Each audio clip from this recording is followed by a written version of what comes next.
Let's talk cooking. Cooking is more than just an everyday thing.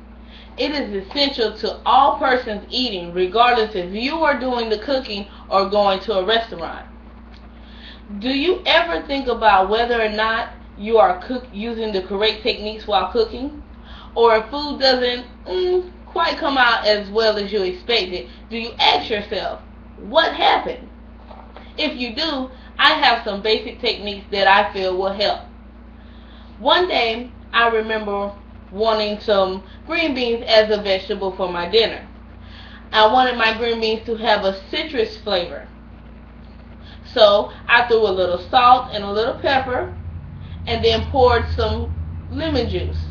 Now I wasn't quite certain about how much lemon juice, so I poured like a half a cup. Well, when my fiance came home, which is my food tester by the way, he went straight for the pot with the green beans. He tasted it, and then it was like his face went purple. He made a face like a child makes when he ate a sour candy. It was like,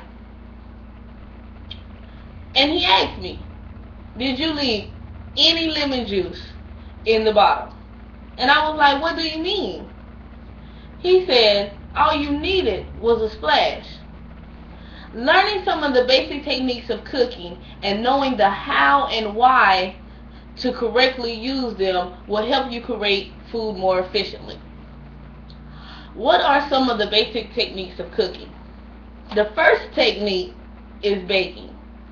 Baking is a dry heat cooking method most commonly associated with desserts and pastries, but it is not limited to just that.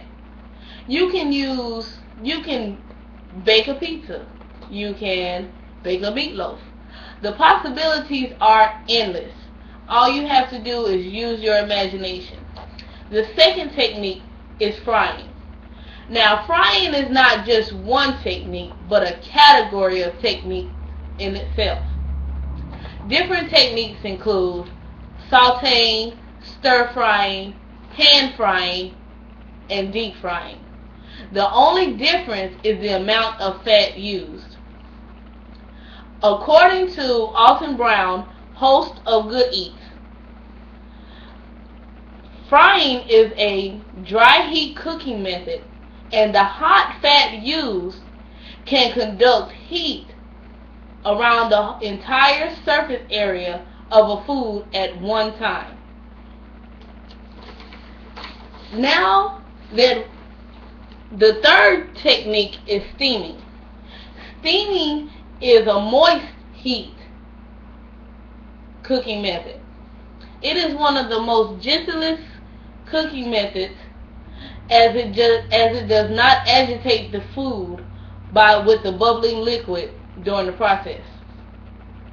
Vegetables are the food that are most frequently steamed.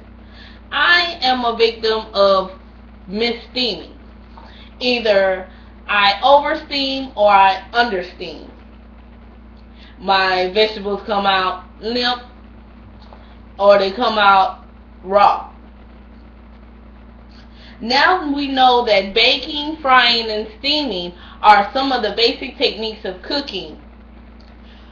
We now need to know how to incorporate them into our day-to-day cooking, because knowing them is one thing, incorporating them is another.